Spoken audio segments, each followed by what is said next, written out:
All right, yes, umsakazinanda 88.4 FM. Today's best radio yangena indlovukazi, yangena indodakazi yoncwane, yohamashe, yosengwayo. Silana ke namhlanje sizothi asilungiseni.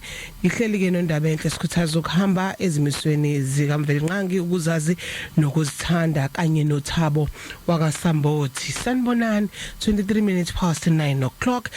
Namhlanje ke uhlelo lwethu luya lapha ya kwi mental health, mental illness, anything that has to do with mental in the religious space. Lalela ke asikhumbuzane lento masikhuluma nge-religion asikhulumi ngamaKristu kuphela sikhuluma nge-religion nje ezini religion sizokhombisa zonke inkolo ndlovukazi ukuthi zizone kanjani ngokungayithathi serious mental health over a period of 100 years. So ilapho ke bafowethu ngicela nibize nabanye nibatshele futhi siyabonga kakhulu lapha ya kuDumi Mkokstad athi eGetsemane kanti ke ngaphambilini nakhona sesamthola lapha ya abasivulele inkundla ubaba uMalibongwe uyazi ke mase kukhala lezo suke sesithi sondelani izani sizoxoxa sithethe indaba bese senza lokho kufanelekile mathi asilungiseni silungisa ke konke lokho esibone ngathi hayi sishaye udaka kuko ngiyazwakala ngithi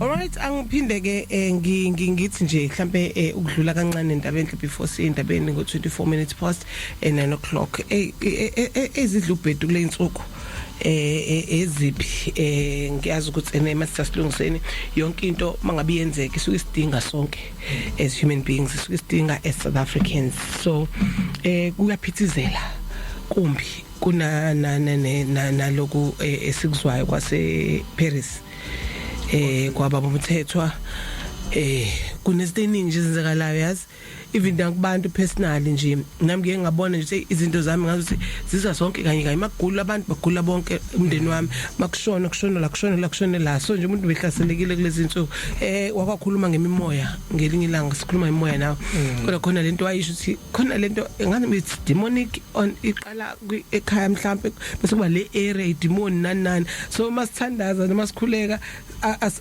asibe specific ukuthi kuphi senze njani lesibhulayo sibhula in lubani lo demon silazi ngamagama ngoba kuyingozi ukudemonize everything because uzodemonize ama areas of life that do not require demon. I've always asked abazalwane ama Muslim namaJuda ukuthi what is the difference between a demon and a spirit? Oh okay. Abakwazi bonke abakwazi ukuchaza. But what you'll find the word demon comes from the Greek word daimon, which means a certain spirit that is non-physical. Okay.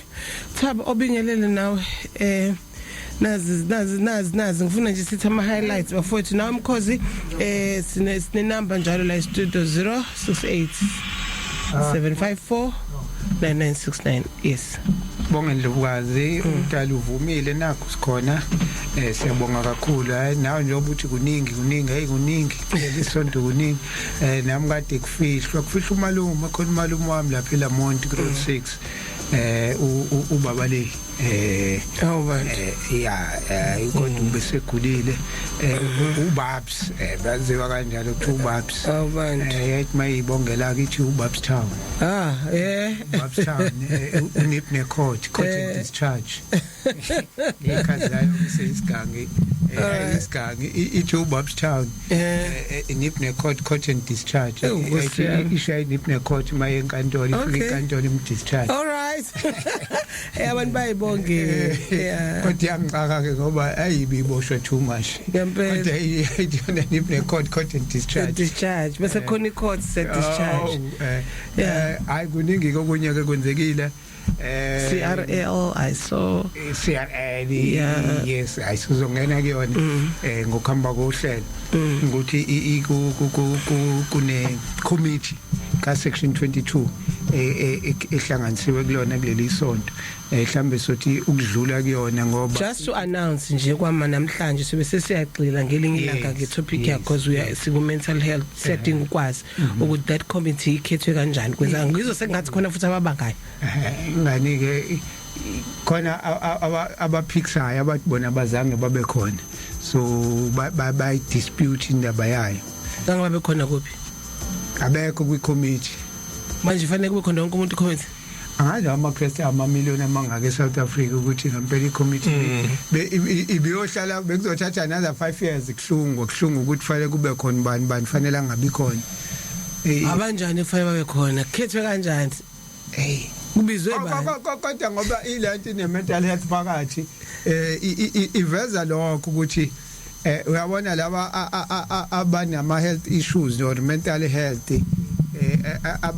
bayina usukusaba kunento yakho isabelayo ukuthi lento isizombulula phela abantu basabi igama le-commission futhi nale akamkhwanazi Xaluvo umkhwanazi kulezi insuku bayaswatsha ukuthi bambulule izinto so umuntu ongenankinga kodwa la KZN angakayiboni i-lobby group yamakholwa or something iPixar iGauteng i-Eastern Cape kakhulu engibabona.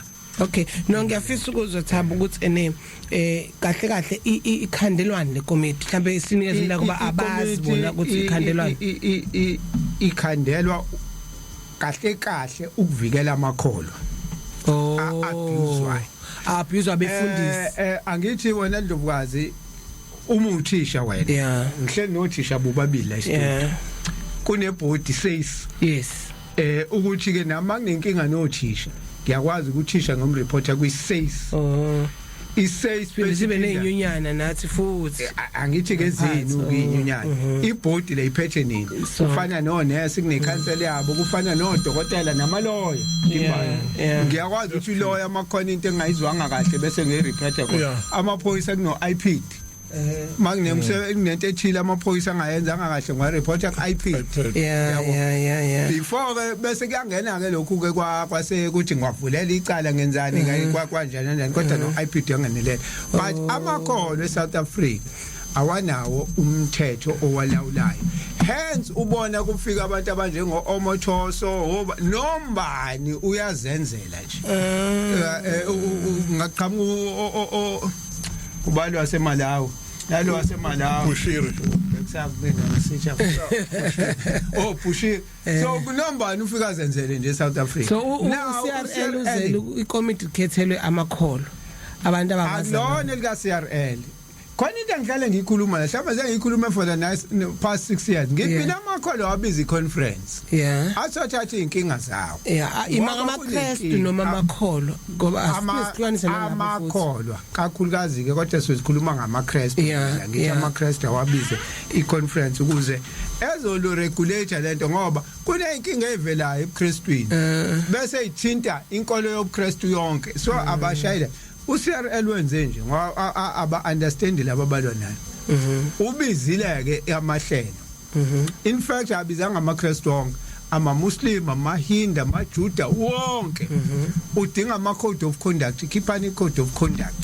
ezoconducta inkolo yethu ngicela ukuzenzela libambela kancane nje sitedele uNonduduzo nomvalo ebese siyaqhubeka sizifisa ukuzwa kahle le ngiyezwa futhi ukuthi iyalinka kanye ne-mental health namhlanje so sizoyizwa kahle ke kungekudala lalela umsakazo wakho ungadeduke eduze nawo siletha izindaba njengamanje sikhona ku TikTok sikhona futhi na ku Facebook sikhona yonke indawo na ku WhatsApp njalo ngeke ngayibikezela indaba 068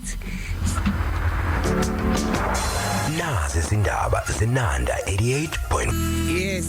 Yes Zoe Modiga athi umdali emsakazweni inanda 88.4 FM today's best radio.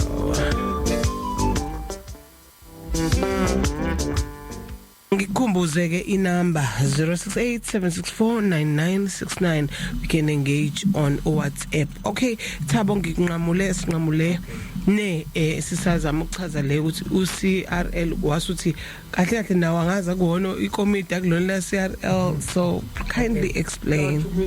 Ukwazi ake ngiqale phansi CRL approach inkolo amabandla ukuze sikwazi ukuthi zibe ne code of conduct bese kwakhiwa ne section lo section 22 lo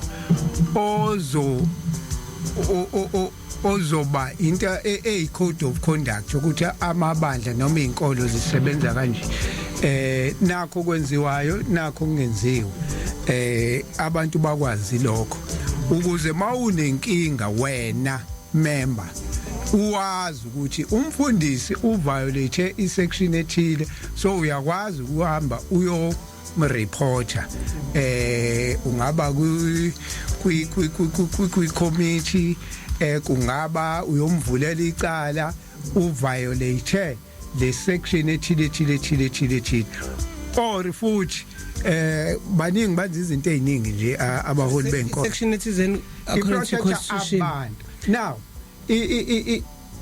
abafundisi abaningi le phathi abangayizwa ngoba uzosebekhuluma ukuthi no we as Christians we believe in what not no uCRL uthi this is not about ama doctrine enkolo asingeni kuma doctrine asikhulumile ama doctrine enkolo thina sizovula into lento futhi egcineni izolekelela nina ngoba kuthukeka amabandla ongangokuthi even ama Nazareth abiziwe aqala nga understand ukuthi so why nisifake under ama Christian no ngoba nina ninezinto ezicommon kunokuthi sihlukanisa nobabili nifunda iBhayibheli nobabili yabo so inkolo yenu is governed futhi ama principles afanayo kahle so sabona ukuthi asinifake la kwase ukuthi ngoba nama Nazareth abeyitshela ukuthi azofakwa azocindezelwa ngobuKristu kwaye no ukuze siyiqoqe lento manje khona abangafuni ukuqoqeka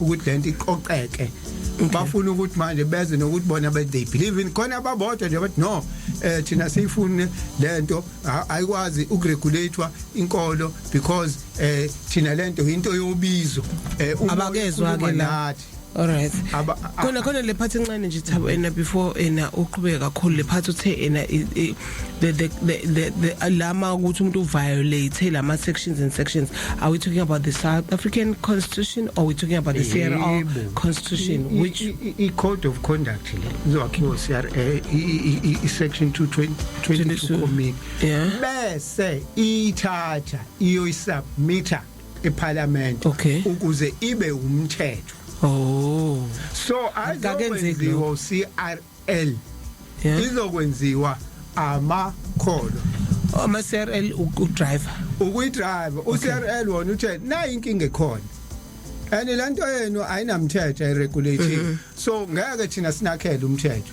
sure zenzeleni nina umthetho so the committee ke yakhethwa abantu abangaki ku committee baba namba la akunamsekhohle but bahlukaniseke kanjani ngokwendawo does it cover all South Africans or it covers a certain portion of no ama province ahlukene so yonke province imelelekile cishe yonke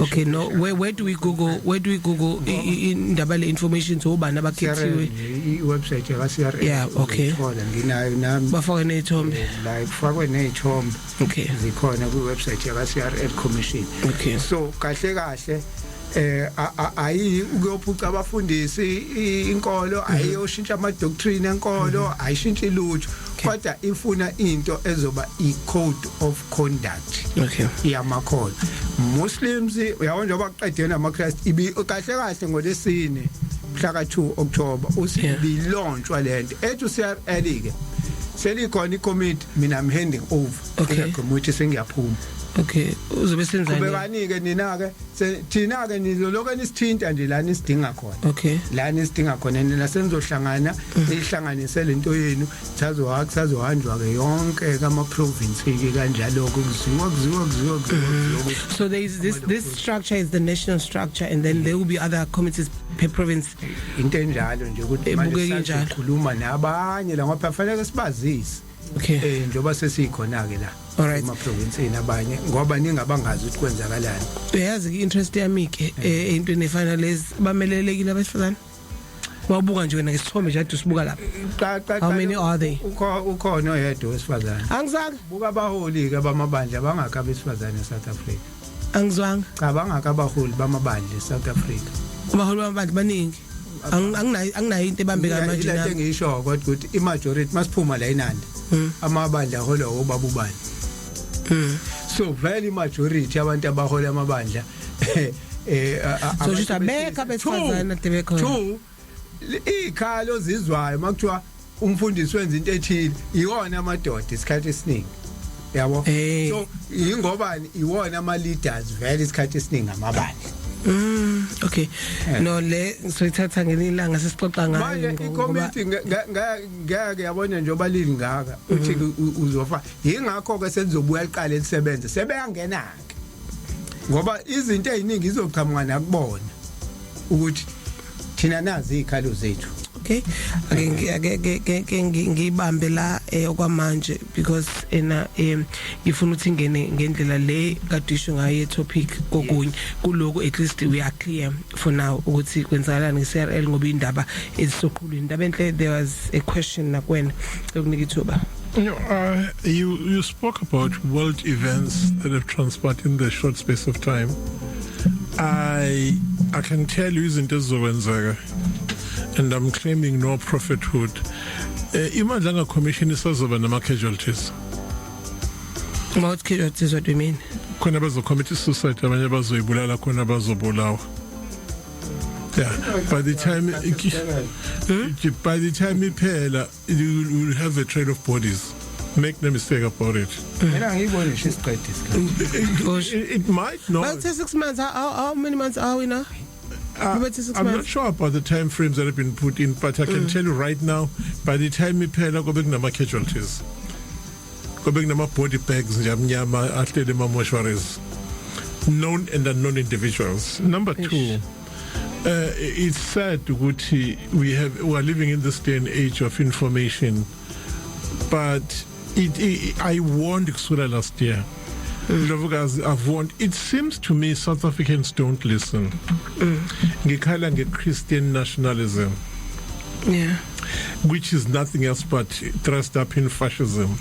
Ngakhuza Ndlovukazi ukuthi nanga ama results a Christian nationalism, which hides underneath a Christian value system. Number one, a Christian nationalism is pure fascist. It's white supremacist. Now, akasikhulume ngezinto ezitholakala kwi-Christian nationalism. One, anti-Semitism. Number two, homophobia. Number three, they are anti-abortion. Number four, ufanele wena ukholelwe kuNkulunkulu ka-Israel, who uses missiles and nuclear bombs, who doesn't use the power of God. So therefore, if unungalandeli uNkulunkulu ka-Israel, then you are not a pure Christian. Two, a Christian nationalism is anti-other religions. The only religion is Christianity. Right. So they believe that the blood of Christ can wash every problem of the world. But there are wars going on, and we're just sitting on the edge where other wars are going to come in and annihilate us. That is Christian nationalism. In Christian nationalism, it is support to government. So as a result, you move back in South Africa, you have a situation where homophobia is starting from scratch. Starting from scratch. Izinto abantu abazibona ku social media, because the social media has a devastating effect on the minds of the people. Ngakhala Ndlovukazi nge-brain rot ukuthi ingqondo kuhamba yonakale if you spend too much time on social media. Right. So these are some of the painful things that have happened. So we are going to see the worst. Yesterday, I discovered that TikTok would take over with Americans. To a point at which I'm wondering whether I should remain with TikTok or delete it. I'm really serious about it, because I can't stand Americans in all your weakness. I just can't. I can't say to people who are eating in the dustbin of American culture, futhi mina giving promote and support the Americans. I was comfortable with Chinese ngoba ngakayibona damage abayenze kumina. Right. So a Christian religion izogcina a military religion. Yeah. And we're going to only the Christian religion. Only the Christian religion, yeah. It's being militarized.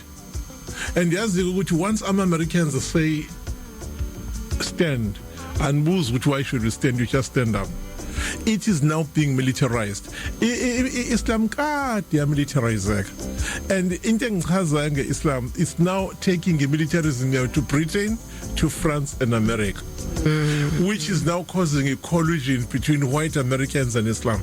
Kona bantu who are being paid to insult Islam, go to protect. Now, so should you na TikTok next time criticize Christianity, there is a likelihood to wash. We are getting to that level. Yeah. Now, here is the deal. Zonke lezinto musuyibheka zenziwa abantu who have severe mental health issues. Ne? Yeah. There are presidents in the world about psychotic. Abanemthetho in their countries only an insane person can allow such laws to go on in the country. So here is the deal. Kukhona into ekuthiwa in negative positivity ake ngichaza ndlovukazi. Kuyingozi ukuthi ububone izinto ziyonakala ulokuthi wena no, let's hope for the best. Today I'm going to ask a simple question kubazalwane and I need answers. Ngifuna ama answers abe genuine, are they honest, and ama answer ngizocela kubazalwane, they must produce empirical or medical evidence. A good example, can the blood of Jesus wash away schizophrenia? Can the blood of Christ heal bipolar? Can the blood of Christ heal schizoaffective disorder? Can the blood of Christ heal insanity? If seen evidence that has been recorded in Gachabur, but don't say to me, asas go to Genzo, that's a lie. Because Sagasa Krumano Tabo the sunk cost fallacy. Sunk cost fallacy in religion. Yini is sunk cost fallacy now. We are born with the Dokolagio night issue. Ulahlekelwe imali kuze destroy ifamily yakho kodwa nje uloku hold on your belief and you lose up to the end. It's called sunk cost fallacy. Now engikusabayo in the Christian world there is a lot of sunk cost fallacy going on. And looking at mental health, who is in the church? Asiqale lapho. Ubani ohlala emabhentshini esontweni asiqaleke amasonto agcwele ama narcissist agcwele ama bipolar agcwele ama schizo abantu abane delusion ama Machiavellian onondindwa izifebe amasela ama pathological liars vele labantu. There is a reason why they go to church. They are seeking for a relief from the pain and the suffering. But what happens with the religion? Once waba comfortable with sifo sakho, you remain in the church. But how heal? Yeah, goes now the problem with the church, it can keep you with your mental health, telling you you are healing, which is not true. Yeah. Then be compose amaculo soothe the mind, causing what we call effervescence delusion. After between effective effervescence delusion, where ingoma as composiwe zignika ithemba lingathishu.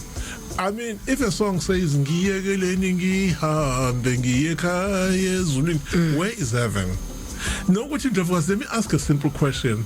How can we believe heaven? Ungayekho umuntu wake washona wayakhona wabuya wabuya. Should we really embrace that? Are we not delusional? Yo nabenhle ila esesithi ke thina befundisa ifaith isikholwa lokho esingakuboni kodwa isikholwa That's very dangerous. yeah esisakona umsakazi nanda sendabeni noduduzo nomvalo kuona lo msakazo ohamba phambili okay Nazi izindaba zinanda 88.4 FM sikunikula.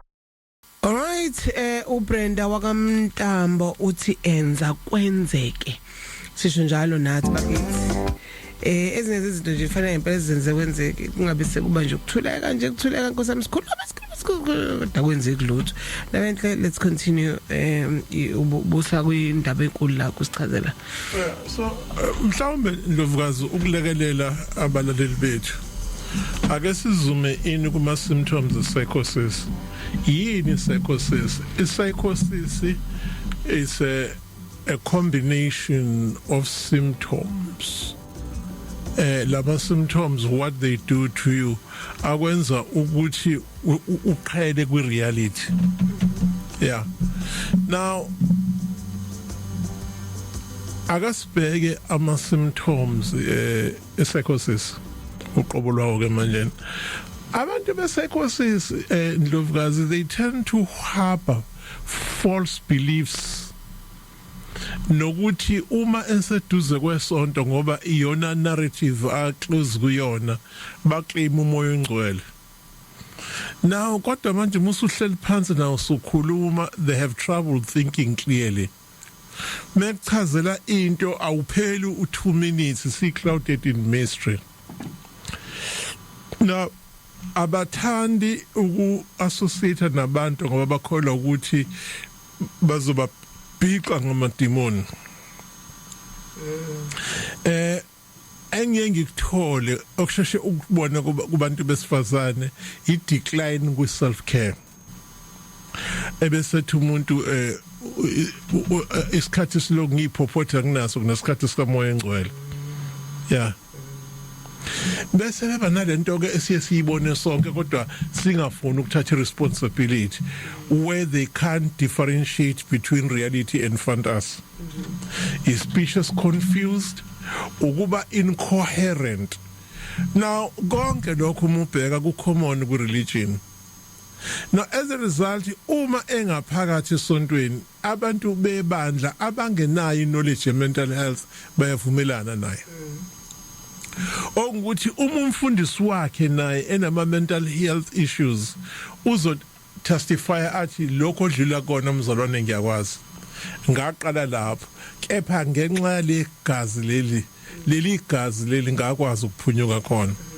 Now ubaba umyeze bese buza a simple question, can the blood of Christ heal schizophrenic effect, depression?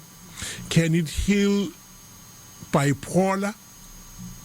Can it heal delusions of grandeur? Can it heal dementia and confusion? The truth of the matter is that the blood of Jesus cannot do that. it cannot because we don't have evidence la umuntu wathandazelwa as severely schizophrenic. In 10 minutes wavene wasinda ingqondo yabuya wangabe sayidinga medication.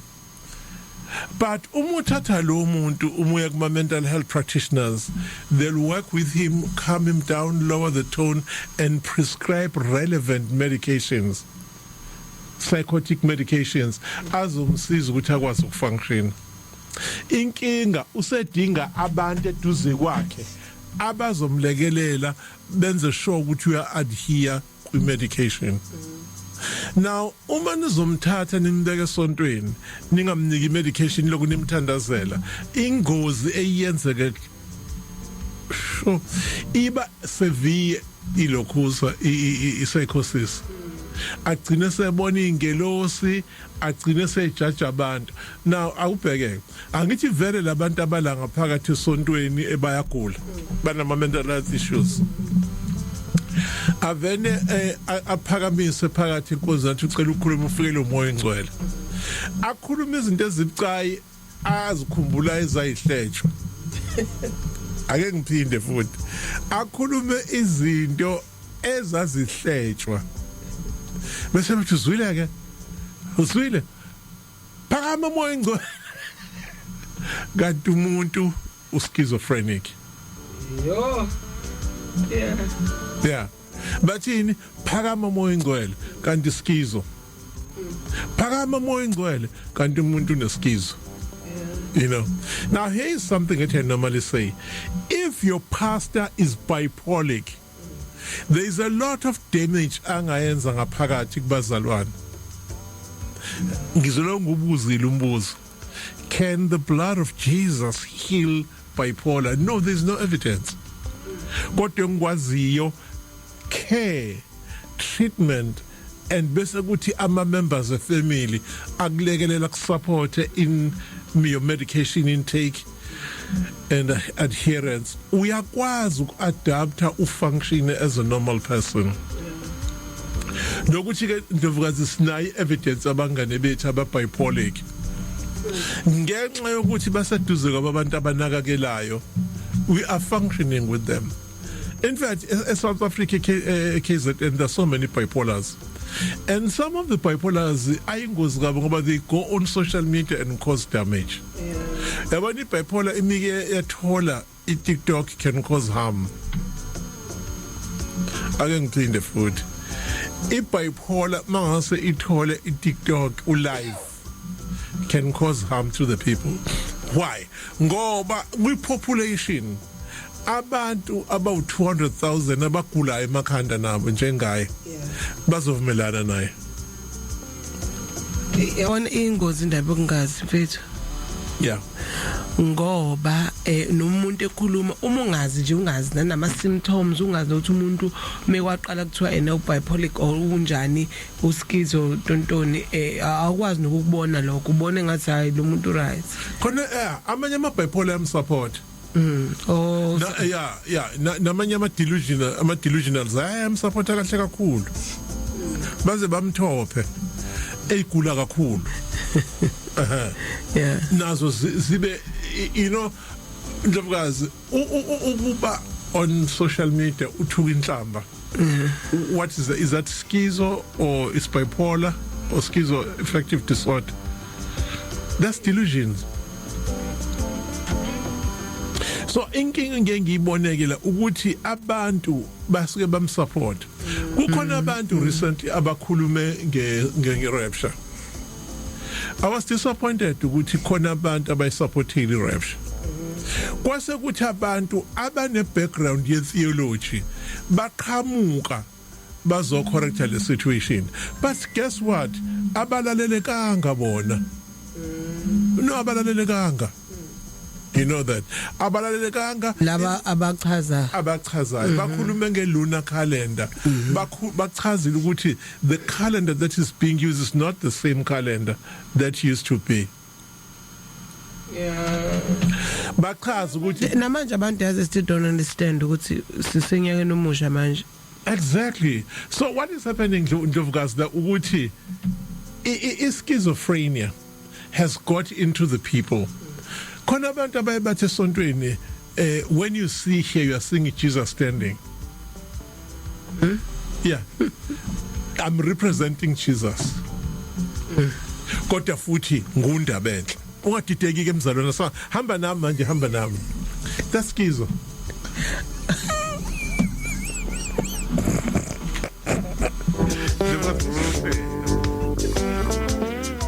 Yes, ukuthi ngibulele ngipage. Masetsene ungadideki ngoba kusho ukuthi lento engisho manje ukuthi ngiyabona iyabadida abantu. Yeah, no ngiyabona ayikho yabo. Yeah. But because I'm so entrenched with false belief yabo. Mzalwane ungabisadideka ke manje hamba nami phakama iza nami. Yeah. Ukhuluma nobani? No Jesu. Awuba lo Jesu ondabe. Ngoba uJesu wazambula uzokhumbula mzalwane ukuthi uJesu ulizwi oyekhona ku-Old Testament. Now that's a very blunt doctrine which is not even true. Yaqhamuka noFilo. Ayiqhamukanga noNkulunkulu noJesu, iqhamuka nobani noFilo. There was never a moment where Jesus Philo in the writing of the Bible. Ufana noJesus. There are some other scammers who mislead people in terms of that. And then how was that documented? Phela angithi amaKristu what they were doing is this.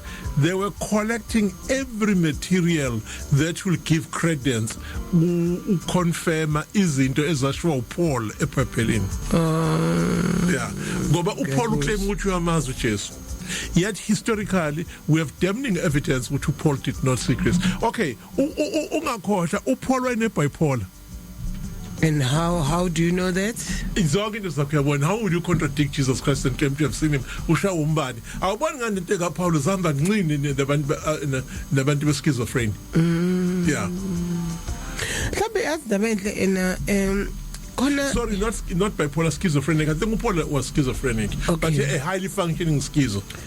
Uyazi ukuthi ngicela ukuyisho lento la engqondweni yami njengamanje bese sizoyilinka like ibe familiar to abantu esiphila nabo. Yathina abantu abamnyama ndabendle waqala nje wathi umuntu uskizo sekuyinhlamba leyo sekuyinini asikaze siyamukele njengegama lakhona lesigulo esize. Once wakhuluma ngendaba mental illness noma ngabe luphuhlobo abantu abazazi inhlobo kwaziwa nje ukuthi umuntu uyadlanya. And also that schizo part of it and ayikhulumekile ayichaziwe ngalendlela ukuthi umuntu is only one woman uthabisele Gumede engimazi ukuthi usekwakhuluma ngeexperience yakhe. Most of the books ebengiwathola ngikhana ngisho ukuthi awekho but bengikhana nawo ilawa achaza ngaso ngomu mhlawumbe like you because you are able to understand and analyze bese uyayibhala leyo but umuntu okuyena ngqo ophilile nalento so omnyama it's only very effective people. Yeah. Ukuthi angazi abantu have suffered these debilitating mental health issues. They are not given the right platform ukuthi babhale incwadi ba support khona bezolekelela imndeni e.g. Among white communities you find a lot of books how to support someone who's struggling with mental health consideration. My son was diagnosed with schizophrenia at the age of 20. The whole family rallied around him, even his elder sister. Yeah. Thina siyabayeka bethu bahambe ngaphandle bacosha amaphepha. Baqale babulala abantu. Kwenzakalani la ku schizophrenia personalities. Oh. Yeah. So ikhona ngeke ngispick up observation enkuluma ngayo. Umuntu usuke ngadiagnose ngoba into fanele sibe careful ngayo. These psychotic disorders ziyadiagnoswa.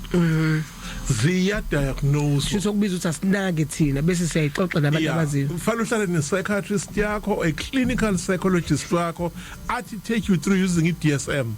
Yeah. Ebese approve ukuthi ngempela all your symptoms fulfill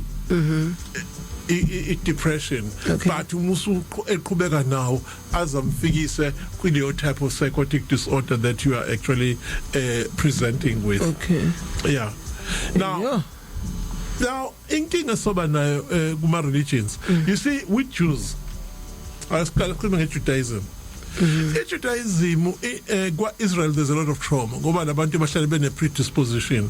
So kwa Israel you get a lot of neurosis, lot of narcissists and psychosis. Let's talk about religious psychosis in Israel.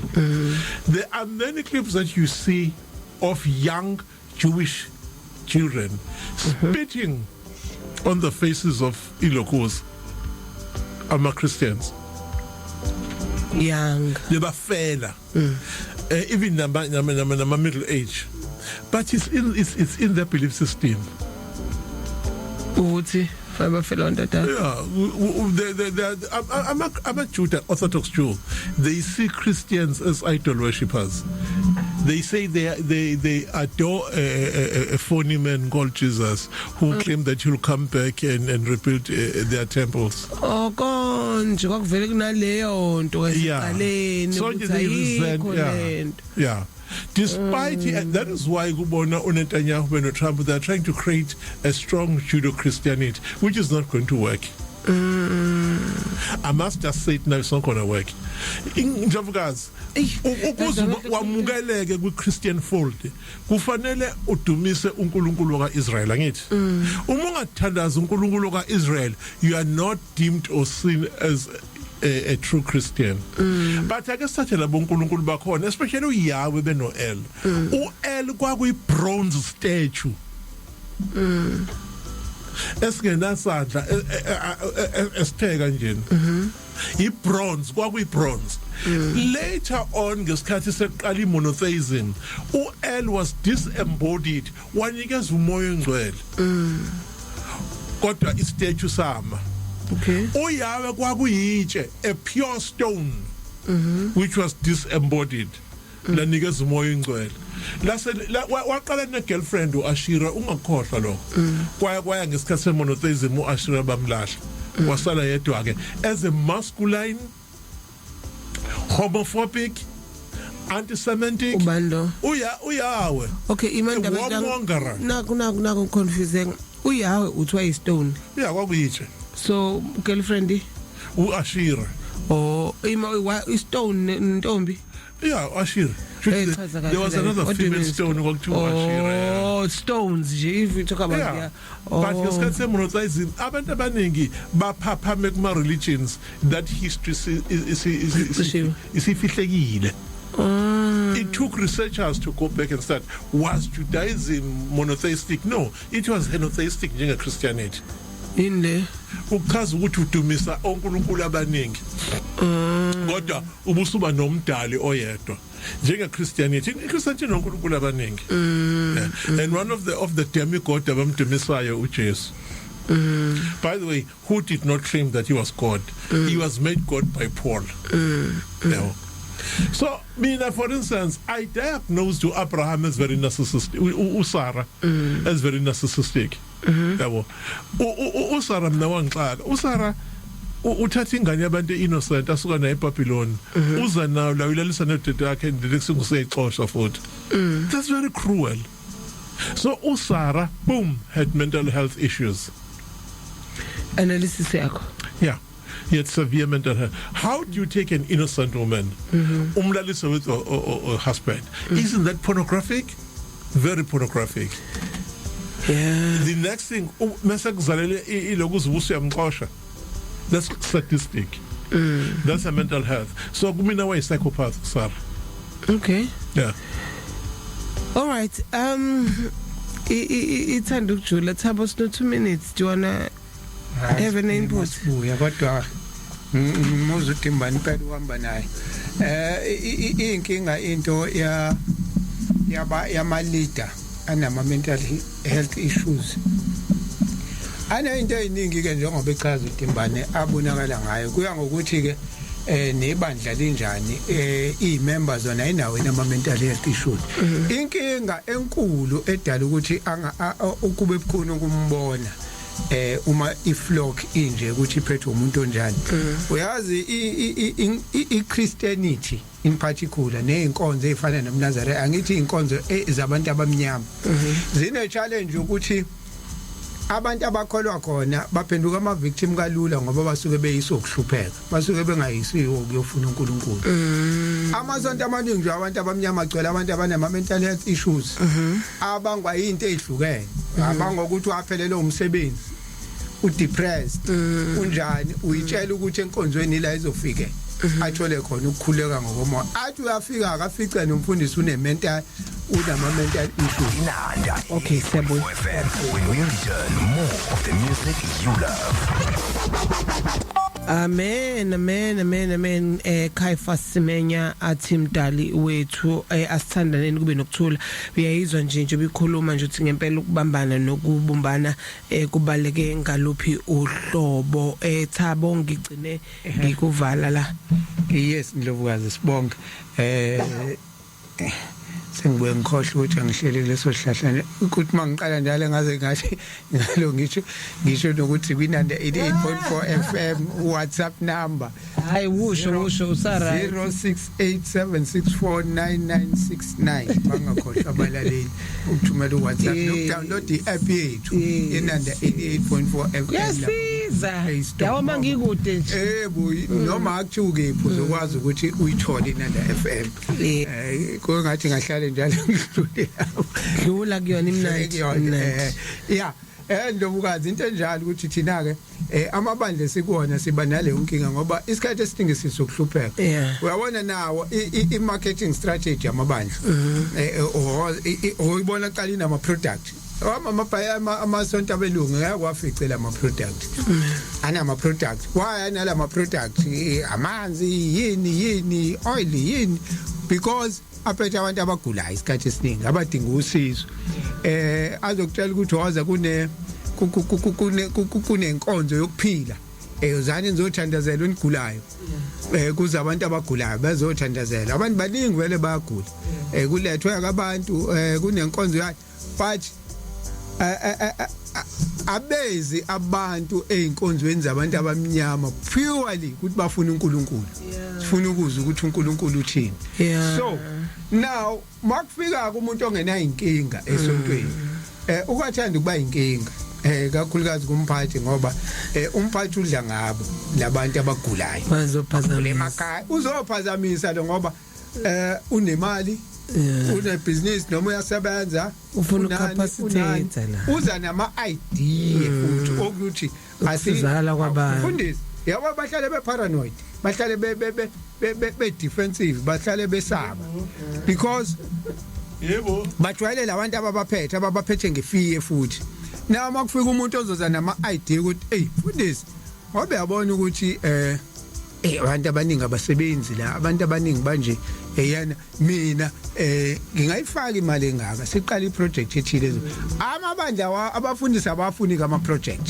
ekuthiwa azosiza abantu noma baqala abantu basebenze ngoba sinane indawo why singathengi iplaza bese abanye abantu abagulayo yabo ngihlale ngilinganisa ngositekeni uthi wayenza Mosland ikhona wayenza kwabonakala ukuthi possible asithengeni iplaza bese kuthi labantu abagulayo isikhathi esiningi baye khona nabangasebenzi bathola amatoho khona sizotshala sidayisa balashelwe ngakhona yabo focus bekwinhlabathi kwinature badla ukudla hayi usumphazamisile ngidla ngala ama product ami labantu baletha imali kumina eyam angikwazi ukuthi manje mase kufika yabo ngingakho ukuthi bahlale be paranoid ibonakalela ku CRL abantu hey kuyabathiwa nayo into izothi abakazana nokuthi kuthiwani kwamanje hey bazophazamisa into yethu yakhulunywa ngamadoctrineni akukhulunywa ngokuthi operate kanjani kufunakala nje just a code of conduct yokuthi kodwa because bahlale be paranoid banomkhuba ukuthi ngisho iBhayibheli basebenzisela lokho ba misinterpret amalento ama verse in order ukuthi touch not the anointed kufanele lihlale likhona lelo because barula ngefee now uma wena uke wakhuluma into mhlambe noma engahambisani nayo usezoma ngawe lapha epulpit ukuqhatha nalabantu manje bakhe abala ukuthi manje wena ufike nezinye izinto eziphambanayo nelezinto ezenzeka la unomkhuba ke futhi ke mase ephambaniseke kakhulu umqondo ke nomelele uzothi ngaphupha into uzovuka ekseni at God said to me usenama visions manje ukuthi God said to me uyiphuphele nje ngoba uyiphuphele ngoba vele uphazamisekile engqondweni bese banjalo umfundisi mayisenjalo ke ene paranoia andikufike ondlovukazi la bethi baza nama ideas kuyena uzoba nenkinga ngoba uzoqala enza ama decision aphuwa ngoba manje uzama ukudefenda lento yakhe wena uthi uzama uyayenhance ukuthi ayikhule uyayikhulisa kodwa ngeke indlela nampa abantu sinabo uyayibona inkinga bayagula manje nabahlwempa senzeni kanje ukuze because la ingqondweni yakhe vele leyo vision ayikho uhlale ukusabisa abantu ngesihogo umuke waphikisana nami nina manifa nezulwini maninikela kakhulu nokuthi uma iqake i-conversation busy igama lika Jesu yes I'll busy like I really yabo khona ke iphathi manje uthinta ezinye izinto manje ubukhuluma because angikwazi ukulibiza ngazi ngireason nawe usangitshela into nje kufanele ngiqale ngireason ngikuzwe ngizwe into situation but mase kufanele ngizokurebuke ngegama lika Jesu then it's a challenge ngakakuzwe ubona nangabantu kaba appointayo ke la iduze kwakhe ufuna ama yes man hayi umuntu ozobeka imbono ufuna into ezothi mayithi nje jump uthi wena Hawaii awukwazi ukubeka umbono wazi wabeka umbono usuyi-threat ke nasekufanele akugudluze uqala ke manje wena uqala ukuba nembono wena abayifuni ke banenkinga labo bantu i-mental health phela nama mental issues anendlela eziningi ukuthi umuntu uyahlanya kade yasho ama delusions of grandeur Omunye awuboni kahle. wahlaziya wonke ama narcissist konke lonto it's a mental health issue so anendlela eziningi uyingozi ke lo muntu onjalo lo esikhuluma ngaye la sithi unama mental issues ngakuthi unama anger issues iang igcina iphazamisa ingqondo ingakho khona lencwadi ethi linda inhliziyo yakho kunakho konke ngoba uma ungaye ingqondo yakhe kuyaphazamisa inhliziyo uzoqala manje la esontweni ingakho usabisa abantu wenza yonke into i-danger yale yonto uzotransfer ubuwena utransfer kubo bonke labantu abagcwele la endlini ukubona ukuthi kuthiwa amakholwa athi amakholwa avethuka amakholwa ave wabona la ku social media bese ayibuza ukuthi umholi walabantu inhlobonye umuntu ubona umholi wabo through lezi zinto abayikhuluma la njengoba bonke banjeyana umholi utransfer ubiyena your leader ngikusho nje lokho yeah you are as good as your leader yabo uma wena uvela umzalwane uthuka inhlamba kuclear kumina ukuthi umholi wakho na unenhlamba wayekuba umholi ekhaya seku post traumatic yabona usukhuluma nge-PSTD lapho ukuthi usuhlanganise ne-post traumatic stress disorder ke lapho ukuthi uthabo uthe phela bafika vele beba mokoboko besuke ekhaya kumoshakele yeah but u-attractwe yini lapha u-attractwe ama-disorders wakhe he can resonate nomkhuhlane kamfundisi wakhe you see ubakubheke I've seen ngiyangitadishe how music induces i-delusion kubantu music asenkonzweni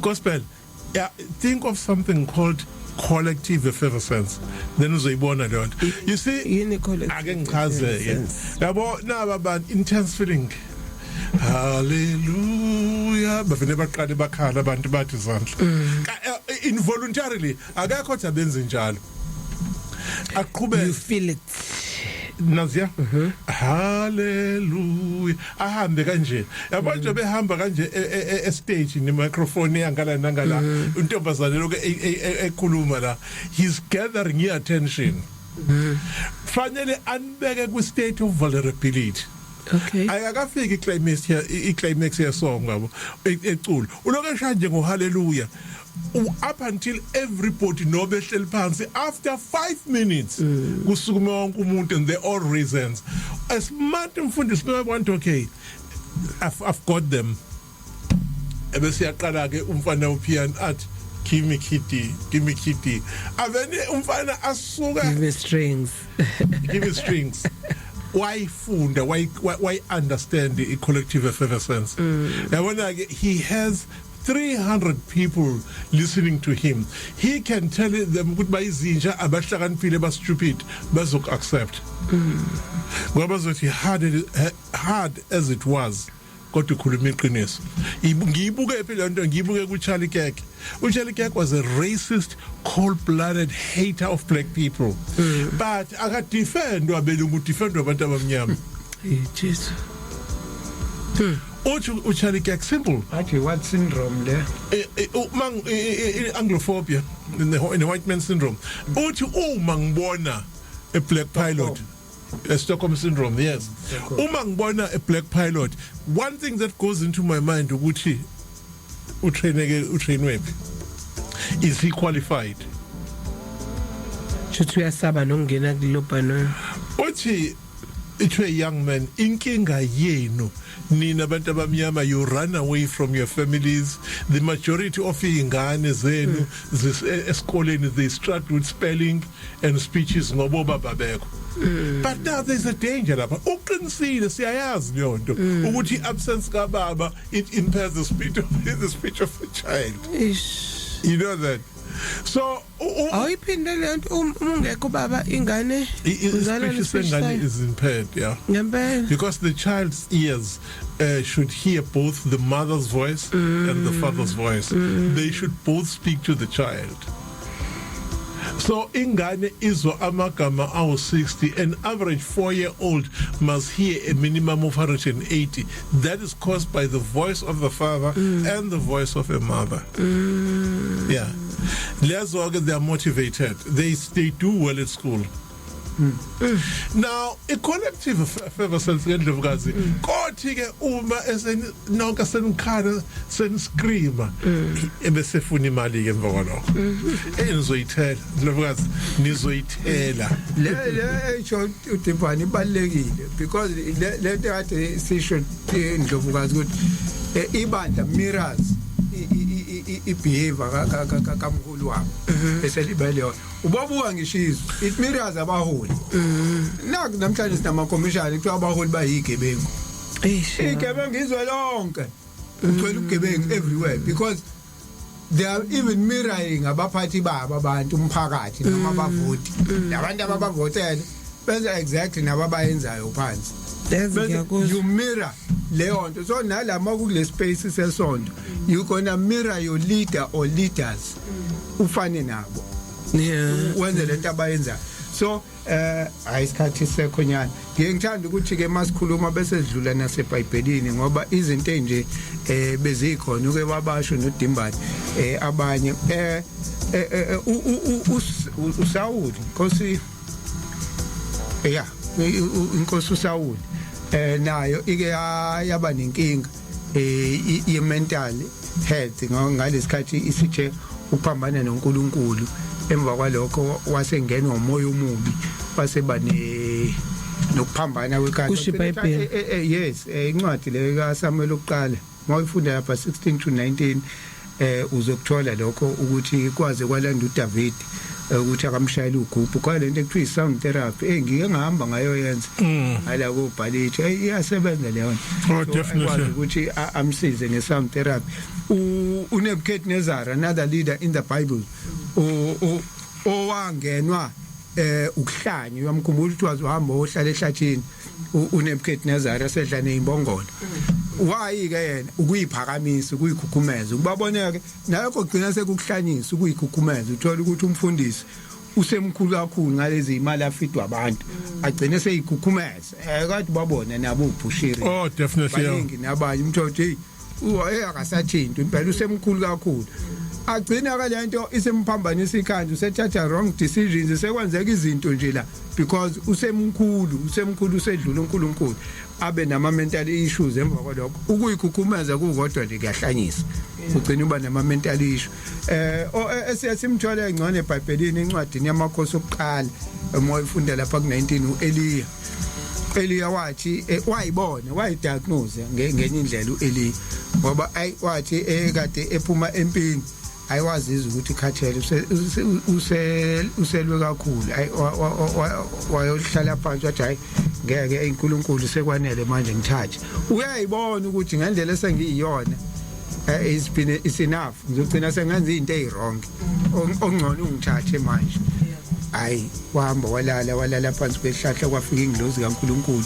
yafika yamreplenish or yamrefresh yamnikeza ukudla yathi akaphumule wahlala for 40 days naye and 40 nights ephumulile so nomfundisi umfundisi umuntu uneyinkinga la zabantu so kufanele kuzwe mawuthi hayi ingathi umfundisi phambi kwethu naye wathi manje ukuthi hayi khona kuyamsinda wahamba eZanzibar ukuhamba eZanzibar yabo okuphume uzobuya uyoza abantu bekhuluma ilanguage buka izintaba zakhona fresh wabuya unjani eZanzibar wathola enye spiritual upliftment and awakening yabo ubuya hayi sunamandla amasha uhambe nje umfundisi uthi kushiya abantu unabanye opastor umfundisi hayi kusenendlela esamthathile hayi uhambe uyothwala uhambe uphumula ubuye right so uElijah wenza njalo kwamba uphumula for 40 days and 40 nights waphumula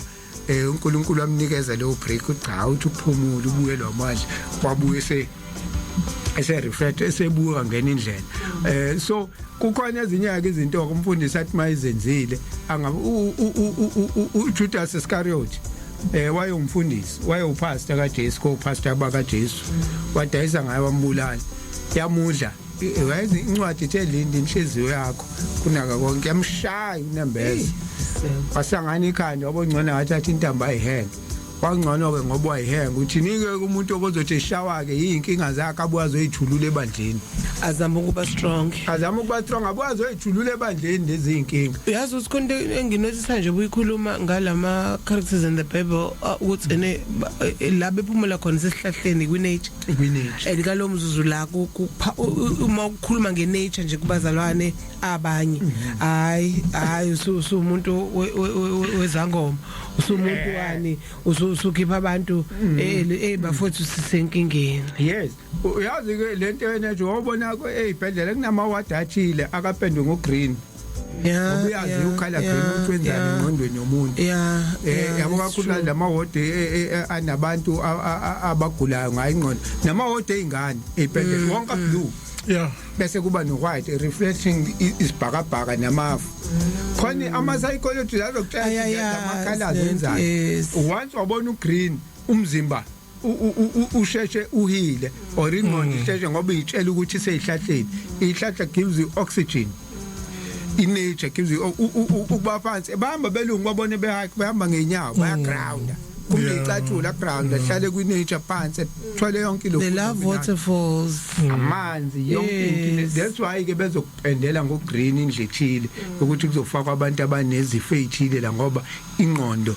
isheshe itshela ukuthi ngewi nature ngisho kodwa bakwethu thina abantu amnyama sifika nini la kule level you understand our nature and understand ukuthi singabantu kahle kahle umzimba womuntu functiona kanjani like nje ukukhuluma indaba zo ground njobukazi okubona umuntu omkhipha esontweni wangamkhipha esontweni wamkhipha kulona labantu engithi igcwele abantu abahluphekayo wayongena esontweni labelungu lo muntu ushintsha kanjani ngisho ucabanga ngisho akasonti nabantu abahluphekayo akasonti nabantu abafweba lokho bemfuna imali na uvela abumu uthi yazi ngeke ngaya kulela sonto hebelungu bamgilela imanga bayahamba benza ama outreach program benzeni badla ama breakfast bafaka ikhinde esontweni unikeza imali nawe ibus fare yokugoduka bakubonwa noswele bafike ngeimali lapho ucatshune lapha kuphetty cash kuna petty cash esontweni ngakhuluma into eyiningi ngendlela manager ngayo ubuye lapho ke wena uthi uzotshela lo mfundisi wala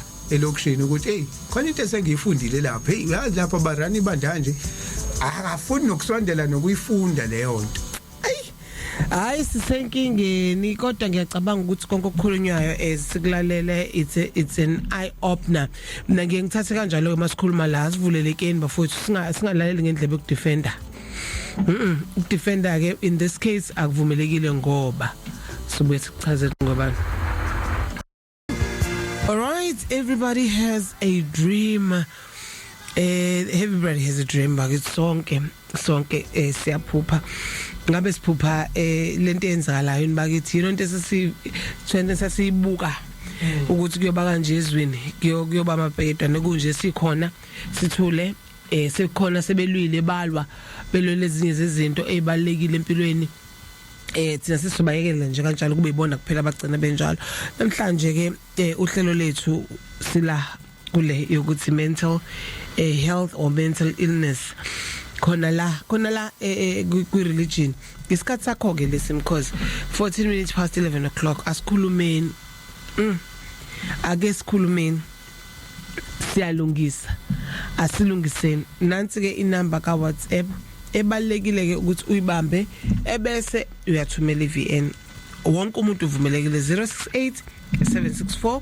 9969 068 764 9969 khona le mentality ke nibe nayo ke bafowethu ukuthi yabona nje singakhuluma kuyafana yazi into mayikhuluma lokuyibelesela futhi yenza sense believe me khona ozokuzwa ngikhole mangithi khona okuzwayo ungathi nje ayikuyafana ukukhuluma hayi uhlele abantu baronga bangezwa nawe ekhuluma endaweni right ukhulume ngendlela ekuyiyona bazokuzwa bese kuyalunga khona abantu abalindele nje ukuthi bathi noma becabanga bese yabo kube khona abantu ababoostayo ukuthi yazi ucabanga right noma basho into abayicabangayo bese uthi kanti angihlanya ngedwa then let's talk, let's engage awubhedi inhlobo 067649969 ake sihlabe siqale ngalo okhona othi nje ngifuna ukuqala mina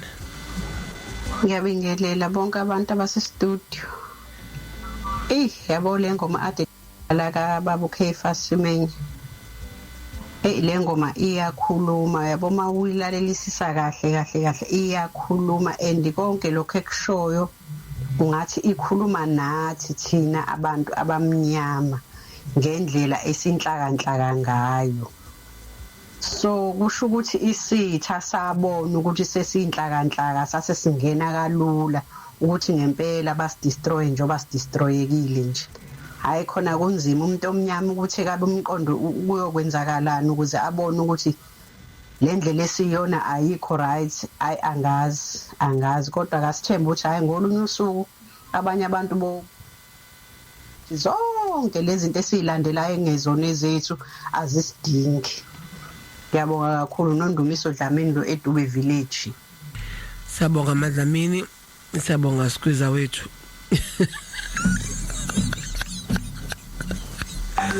David zangu Squeezer khuluma. Ushayile Squeezer ngiyabona. Ngoma ingoma Squeezer.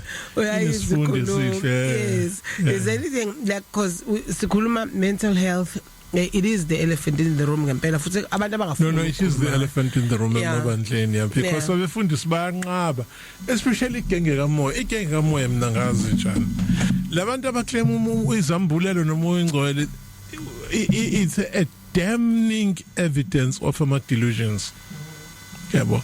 Ngoba abanye babo ba on chronic medication abusa understand noma ingenxa chronic medication bad dietary issues dideka nje okubangwa post traumatic stress disorder yabo.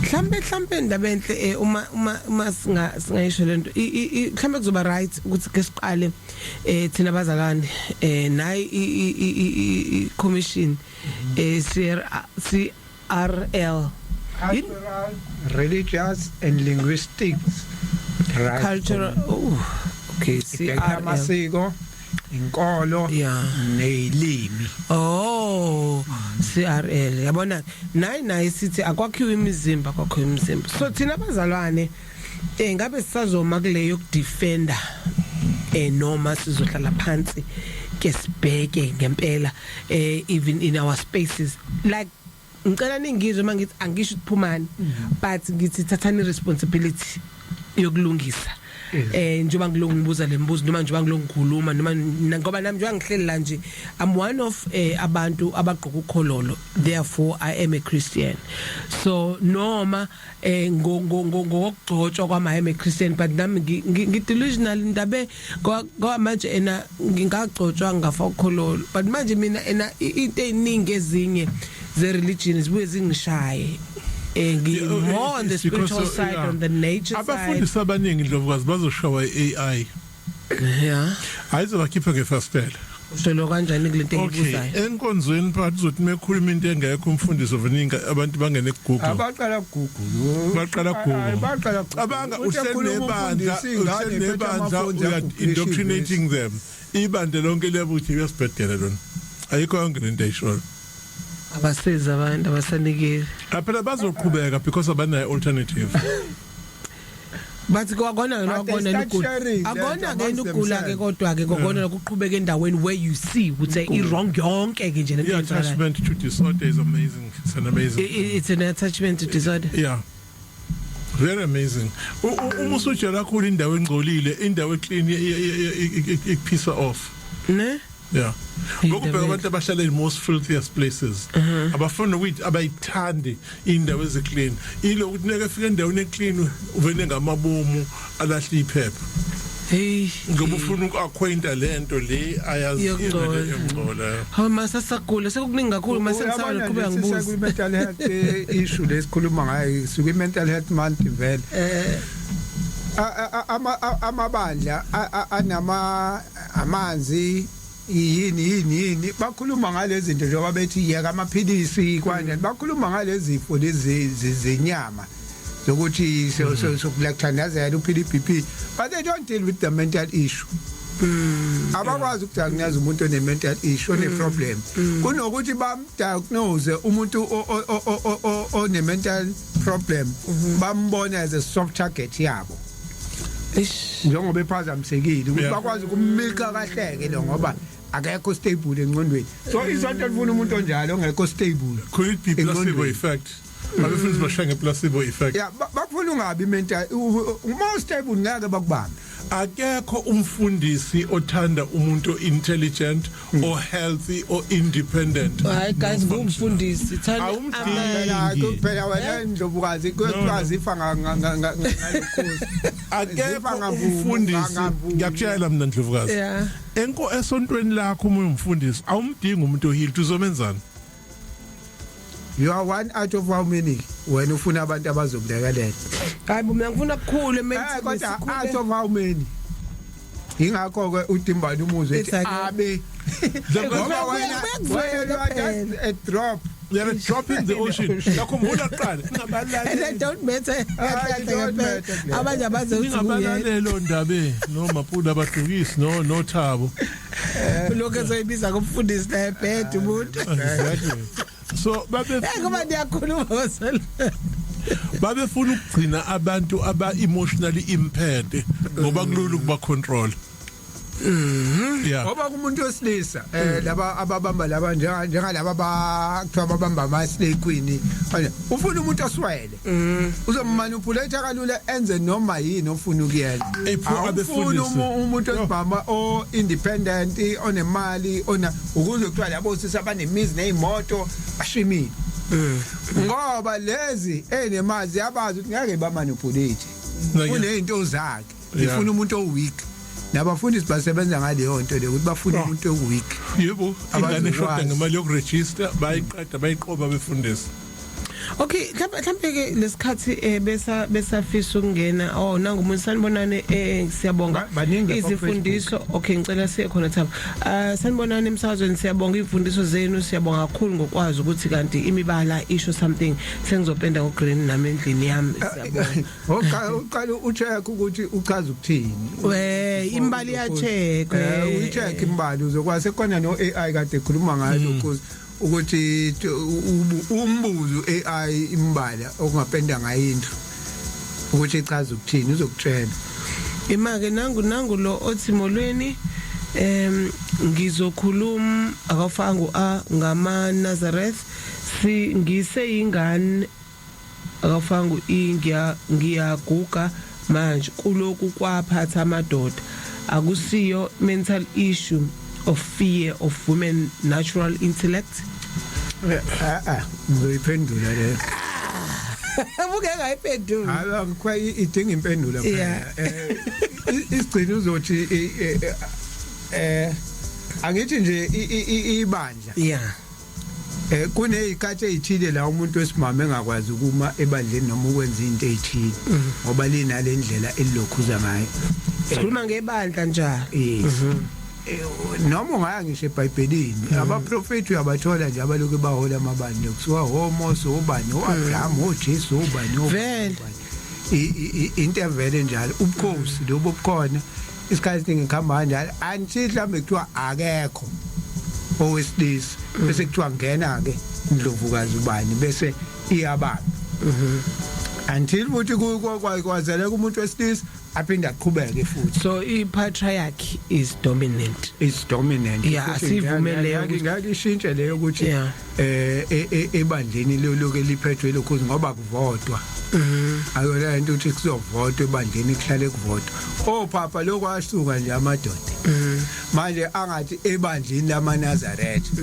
Ngoba uzothi uyambuza uthi echechi eluthela phela ukhuluma ngento ayaziyo bakithi ukhonza khona ngisho sengiyasho ukuthi mina sengoba uthi wazi lokho yena lapho kuphela mina ngizothi ke kushuthi ke wonke akakathi ke nawe nasemarumini banama mental issue naseluthela banama mental issue amadoda nginama mental issue manga uthi yena uyibuka ngokuthi it's a mental issue eSouth Africa lokwasuka ngo1914 no uyabuza ngizama ukuyicacisa uthi ngisho amazwi aphethwa amadoda futhi kahle ke kungakhona impendulo ntombi mangabe umuntu esifazana I think lo nasisithombe ungazi umfaka sengane yakhe kodwa ke khona izinto abantu kuthina nakule le ayibuza ukuthi nakusiyena mental issue le. No, it's not a mental issue. It's patriarchy there. Oh. The patriarchy ina got it disorder now. Yeah. No, see, analyze. I wouldn't. It's not been diagnosed. I mean, patriarchy is a mental health disorder. Okay. God is not under psychology. Ufane language. If you feel it's not a psychological diagnosis, but again, getting mental health disorder. Tati homophobia. Homophobia getting mental health issue, but it's not diagnosed as such. Oh, it's just an analysis. I would never stop saying that. We need mental health issues. Yeah. Undiagnosed. Yeah. Ne trauma ke kwabanye yeah, post-traumatic stress disorder yes. Trauma. Yes. Khona abantu abamolestwa besilisa. That one asingayizi. You were talking ngalilanga ngabantu ngeyitage ngayibonela mina kade ngitravel Europe. Hayi ilezitho ngangithi udlala kabi udaba impilo yakhona zonke iqhusa zakhona kuveza amatetela zamancane abanjani you can check in the Bible. Yeah. You can go to the Bible. I'm a philosophers. Athi umuntu onetotozo likhulu is uncivilized, is a barbarian. So if you want to find a cultural man, a man with demure, respectable, a hero must have a small penis. Yeah. Yeah. So all sculptures must say Europe amatota that are revered. Yeah. Yeah. Kushuthi as black people. Treating as black people is fun in Bongol. Hey, my God. All right. Now ndaba ekade ngifisa ukuthi sithukubheka kancane nawe Thabo le party ethi manje ngithi sasilungiseni how can we assist abazalwane amakholwa manje ekuthenini do we have to really silokhu diagnose abantu anengabe kambi ngifuna ibe ngendlela right ukuthi mhlambe njengamanje now that sesithola zolusha sesithola ukuthi okay kunalezi menje mhlambe kubaluleki kangakanani or singakwenza kanjani ukuthi sikwazi ukusefa sibone singavaleka amehlo kulento yenzakala because ireality lesikhuluma ngayo sidla yonke into itrauma yomuntu sidle yonke into like the energy channeling thing. Can we talk about it next time? Yeah, ngifuna ukuphuma umbuzo ngizolokho le energy channeling because it's too much in the churches. Yeah, siza kanjani umuntu othanda inkonzo njengami kodwa manje ubebone ngazuthi ku right lo kodwa manje siyakubona ukuthi ayibo lento ayiku right. You see, the thing is with the black church in Travers, there is a lot that the black church has to do. First, akabelungisa black theology. Because njengamanje babhizi basupporta izinto that undermine them. Courtesy of following ilokuza white supremacist Christianity, which is Christian nationalism. Number two, which God are they supporting? Bona, in theory, they support a miraculous God, for them through prayer, who defends them against enemies. God, the same God in his own country. This God seems to be using missiles, advanced nuclear bombs, and you know. So you are worshipping a schizophrenic God who is a warmonger. God, when you don't think of him as a warmonger, that is schizophrenia. Can we give more more things as far as black theology kusafanele ibuze irole yayo kwiChristianity and ask the difficult question, has Christianity changed the quality of life for black people after 2000 years? Hell no, it hasn't. In fact, yathi suka nyabafaka ku slavery. And abantu abamnyama in the US have not recovered from slavery. They now have epigenetics, gene slave. Itrauma labantu abanayo iqhamuka from ingane zabo eziboshwayo ezingasifuni isikole that are using drugs and carrying guns. Trauma, gene slave there. So lezi ingane, they just want to die. and they prefer prison as opposed to their freedom. Yeah, usalapho ngiyacabanga ukuthi abefanele sibuke ngalolu hlobo Thabo angazi uma uzoba nesikhathi enough yini because la silo minutes le part le yokuthi fanele sibuze umbuzo ilo mbuzo ke ngicela ukuthi mhlambe sizophuma nawo namhlanje ukuthi one isikuyalekelela kangana mhlambe let's write down sibone uyabona ngoba uzothi hayibo isize kakhulu ka uyabo asilungiseni lo section 22 esikhuluma ngawo ufitha uthi gaxa asilungiseni kulo section 22 ekukhulunywa ngawo how so ngoba yawuza njengamanje uvusa abantu imember ngoba nje section 22 kahle kahle ubhekelela imember okay ukuthi kufanele zazi ukuthi usection masundlalo kubantu ukuthi no lento ivulelwe nini ukuthi nina ningakwazi ukuyisa amakho hayi ngoba abantu bengaboni futhi wena Dimbani ukuthi baqasha bayabona but they have been barulwa ngefear no befaka ukuze umuntu athi mina ngisontela ukungcwatshwa siyabuya bafowethu le iyasidinga nje sisonke ngenye indlela sobamba ke esohamba nakho right yes isakona umsakazi nanda 88.4 FM today's best radio asilungiseni mental health topic namhlanje we addressing the elephant in the room because ayisekumoshakele kakhulu bafowethu kuningi ke ihora lokugcina leli sikulona futhi imizuzu yokugcina le esikuyona ngifisayo nakhona ukuthi sibambe ke manje sibe nento esizophuma nayo ukuthi siphethe lokhu ke njengoba sisihamba manje siya emakhaya noma sisiya enkonzweni zethu noma sisiya emphakathini sihlala kuyona but ke before we do that bafowethu sithola umphako ngicela uqale sithole lo vele ngiba lokho zana bavume ukugishuma lephaketheni nezinto ebenefits abona nenjongo zabo nezidingo zabo lokho kubondlayo nokuphatholela ngolokho kuyini bazobe beqhubeka nakho ingakho bezoluke bemanipulate abantu bedlala ngomqondo wabantu ukuthi baloke beqhubeka bewamakesh bakwazi ukuthi beloke bebasenga njalo. So for as long as abantu be under this illusion yokuthi lezi zinto ziyabasiza nalabantu bayabasiza bazoqhubeka baloke besenga. So baningi abantu basemandleni abangabona ukuthi kahle kahle sebelimele emqondweni sebelimaze emqondweni yabo. Siyabonga ama platform kanje. Siyabonga impela ama platform kanje engathi anganda I don't know ukuthi noma engathi noma even bengafakwa na ku YouTube ngoba sekhona no TikTok and more people need to know this and see this vele bazolo balele kona lokho sibakhe imali ephaketheni but the truth shall set you free. Oh yes, siyabonga kakhulu. Ngicabanga ukuthi since sikhona kuma YouTube, ku YouTube Inanda FM, sikhona ku TikTok Inanda FM, so help us share. Now download and share.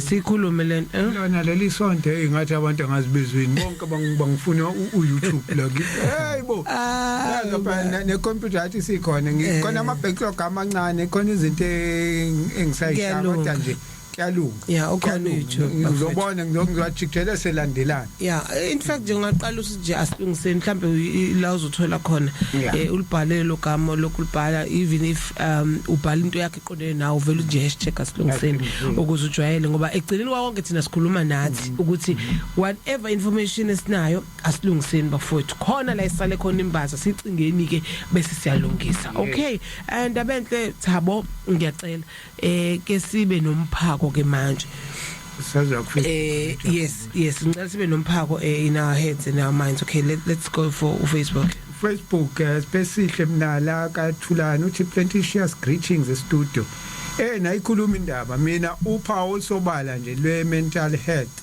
ukuye esontweni njalo nangu futhi usaqhubeka la saqhubeka uthi lo labefundisi once wakhombisa ukuthi awuthathi yonke into abayifundisayo bagcina bekugudla uma beshumayela.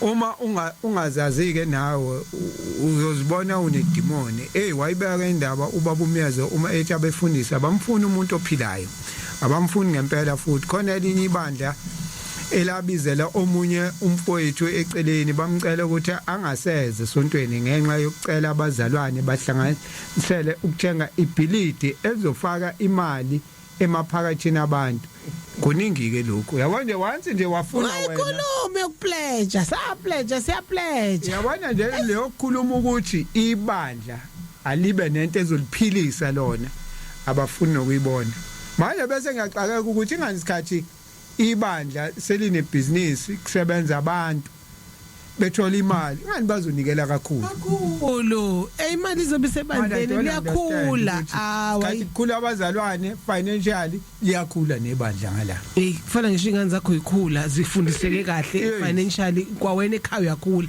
ubona ushintsho yini lengaka abazalwane amabandla amasunimane nabelungu ukuthi ngendlela ayiyona lincane ibandla imember yebo but the way eliyona ibandla ina yonke into ngoba ba financially stable abaswele abanikeli ngemali grant labantu abakhwahlwa unikela ngemali kasazi esontweni unikela ngemali kasazi ngoba isonto li registered isonto line tax exemption number ufika esontweni bamnikeza i tax exemption number lowa 2 million ebekufanele unikeze usazi awuthatha ujikjele ngala because une tax exemption number ngala yebo phela manje wena uzonikela anyangisho i tax exemption uyafuna ukunikela kakhulu kwaye manje uyazi futhi ukuthi njengoba ngisebenza le nosazi uyayifuna le mali yakhe kodwa kube kune tax exemption number esontweni ngabe ngithatha imali kasazi ngiyifaka esontweni bese ngiyadeclare kusazi ukuthi mina ngifake lapha yana tax exemption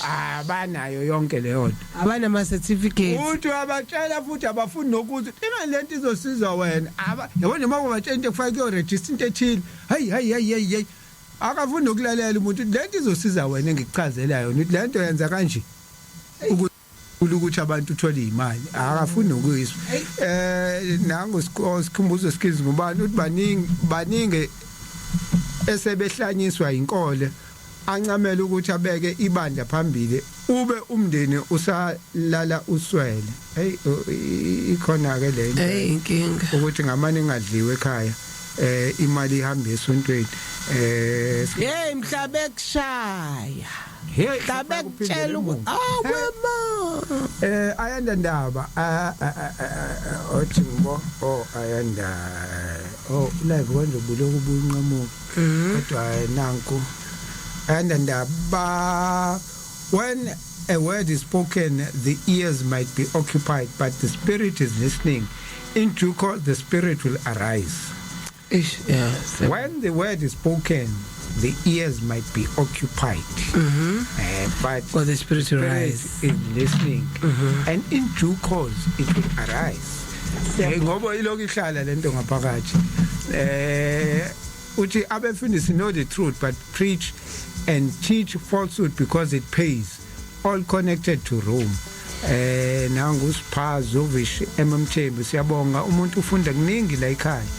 Ngidlule futhi yakubani Musa wakhe Ben Williams bani ayibaleka le Mkhize sanibonani ngizwile le commission kunenhlangano yabafundisi ihlela imarch eUnion Building bathi akuxoshwe umama umkhwanazi Xaluva ngamangala nje ngoba ngizwa inhle lento uma umhlonishwa uThabe echaza yikho into engalawulwa ndawo ngiyabonga bathi ngomhla ka8 ba Union Buildings abaqalike kuzobe cisho kwesibili beya khona manje ngicela ukuthi bamashela uXaluva basegoli isegoli la ibhesti khona le ngathi bahlangene nayo Eastern Cape kodwa ngihlekise ukuthi bamashela uXaluva abamashela section 22 ukuthi ayihlakazo iCRL bayizwa bona aba understand ukuthi lento ihamba kanjani but now uyayibona ukuthi phela ama lobby group ukhumbula ukuthi isikhathi esidingasuke efandiwe khiphana uXaluva because there's something uXaluva manje yayithi umkhwanazi naye labantu bamkhwanazi basifunani ukhumbula ukuthi some of these churches kushawe money laundry ngiyakuzwa amanye adayisa ama drugs besike sibone nalo hlelo iziningi inhlelo kuthi zivezwa yes ukuthi enzani now lo usabuyile futhi lo mama uqala uyakhumbula ukuthi ke yathi nje ukuthi wathulisa kade wabuya manje ukubuya kwakhe ukuthi usenango kuseqalile futhi so ubaba bheka abantu abanjalo ukuthi nina yini naphikisa yonke into nina ningalaleli lutho yini lena ukuthi direct lo mama akahambe na specific kuyena yini ngathi akuhlakazi lento eqalayo I think enye izinto mhlambe esizohamba nazo ukuthi ke siqale silalele bafowethu sicubungula into yabona ngisho ngahlala usuku lonke kuphendula lento ukuze you understand it before you act ngiyacela senze kanjalo asilalele lo Thabo ngicela ukungena kancane right lapho sekuphelile la okay ngiyabingelela studio ngicela indaba ye mental illness idabisa kakhulu ngoba ingikhumbuza le ndaba ka Kim Jones mhlawumbe bayazi lo indaba yaseGuyana Jones Town lo muntu wayehlanipheka ngalendlela kodwa odokotela babesho njalo babemhlola ukuthi la muntu akaphilile kahle ekhanda and futhi oyithatha ngisho ne medication yongaphili kahle ekhanda kodwa wayekwazi ukuthi lo muntu ekhulume ngathi umuntu nje onolimi olishelelayo wayekwazi ukuthi bekhuluma abantu bekwazi ukuthi belutheke ngoba wayekwazi ukutshela abantu ukuthi abakhiphe yonke imali yabo emapension ethi uzobavulela indawo bazokwazi ukuthi bayiphilise kuyona yonke kube ngosadependa kuhulumeni abaphume kuhulumeni kwi town yakhe azoyivula yena abantu beza ngempela bamkholwa ngempela ukuthi uzothuthukisa impilo zabo athi kufike John Sounds le yakhe akusayenzi ngalendlela abantu bebatshele ngayo ukuthi kuba yiyona watshela ukuthi abakhiphe zonke imali bengabe sa contact nemndeni yabo bathi abantu beresist sekubone besefuna ukubuya makube sebona ukuthi ingathi bakhohlisiwe la ayikho lento abatshela yona wathi abaphuza ijuice eno poison bayizulwini manje ngoba zonke isikhathi besebenzele ezulwini sonke lesikhathi lesi babone ekugcineni abantu ukuthi bedlala uhlanya la babemncome kangaka amaphoyisa nohulumeni ebawonisha abantu ukuthi uhlanya nelilandelayo uhlanya lo muntu loyo abantu hayi touch not they are anointed nakho umuntu esebadlisa upoison akusena kubuyile emuva ngoba kade yaqala le mhlawumbe abangayazi lo ndaba into yabaseGuyana eJohnstown abantu abafa ade babona 918 ngoNovember 18 1978 indaba udumile nje uJames Jones ngiyabonga lalelo nje ngoba yazi kuyo yonke into khona lokethi hayi ngiyamazi lo sisi hayi bosiyamazi singafuni ngisho yobheka ukuthi ekhaya lakhe kunjani esho ngo-Enigma manje bethi siyamazi lo bayamusho babemusho eqala wena uthi baya eqala webayothi hayi bo kanti uEnigma akayonena ukuthi mhlawumbe uyajoka like angikaze ngisho hayibo like userious hayi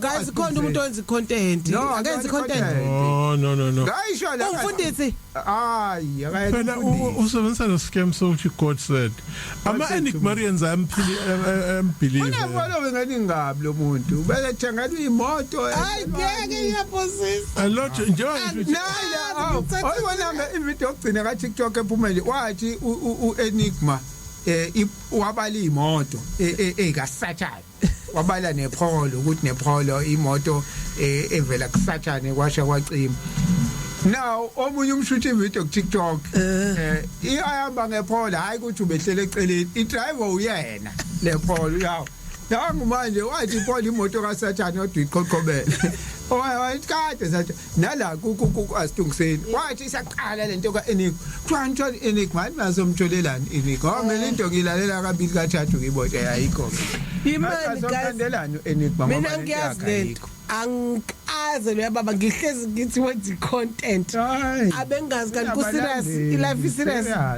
akuyena yedwa hayi guys how yeah phela but believing as in lento esho isirious banika imali eningabi banikela abantu Enigmarians ngazingaba ababiza ngaba Enigmarians unikela imali eningabi engimdala namhlanje ngeke inqondo yami bafethu ukuthi ithatha kade busy usho kanje ubhizinisi into eziserious akuba ngempela into ozokunakwa yathi mina mayikhuluma mayifaka kuveke ihlelo yadlula makuthiwa athi uJesu kuveke iqhumele itsini angikazi ukuthi into serious nala kaSilungiseni bebemfuna hayi bebe busy nje hayi seyiqala lento yakhe ngithi nani cha singayifaka abandla oma comedy yabo lento ezincane nje hayibo hayi ngoba bebemfuna ngoba kuhlekwa bebemthatha serious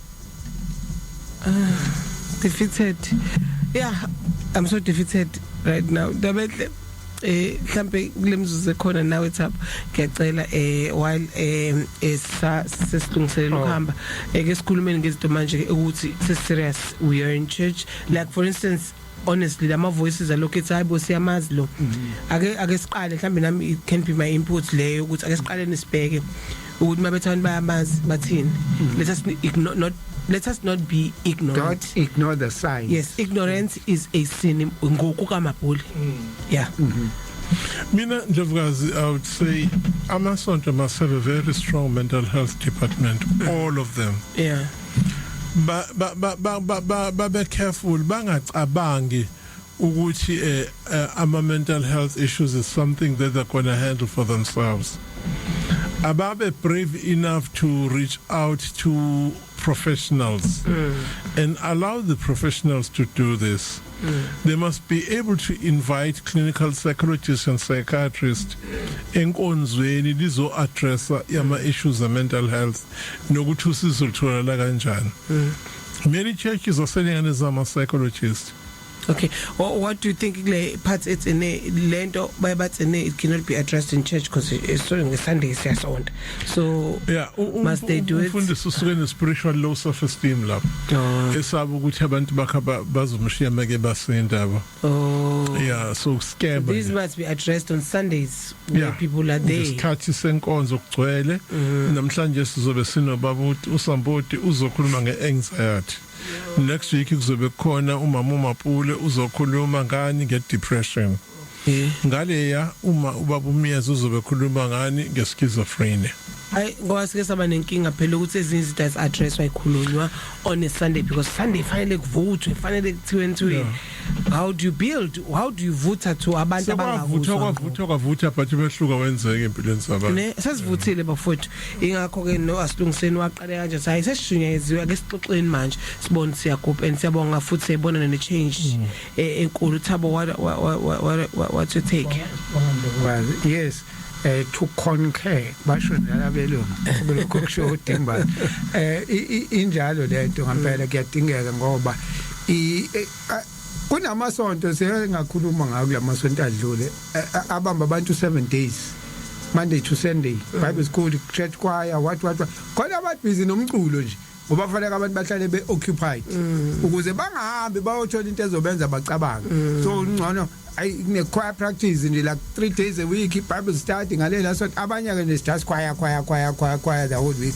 until Sunday ayikho into enjengale ifuna ngoba vele inhloso yaleli sonto kusonta abantu imiqondo but I think it goes deeper than isonto lento the church it's a black thing because ngisho ngaya kuma political party uzofica the same system isebenza ukuthi abantu kufanele bahlale benje behlupheka sibanikeze ama food parcel sibathembise umfundisi ukuthembisa izulu upolitician ukuthembisa ukuphila kangcono uye emsebenzini kune manager yomuntu ukuze ungene khona kufanele ikulale umuntu wesimame umuntu wesilisa faka imali kufanele ngifuna u5000 it's a black thing lento inkinga isila kuthina lento everywhere ngisho ungajike lapho umuntu omnyama unale behavior le yokuthi yonke into kufanele agebe ngomunye umuntu omunye umngane amakwasho uvele UK wathi South Africa indaba nje corruption is like culture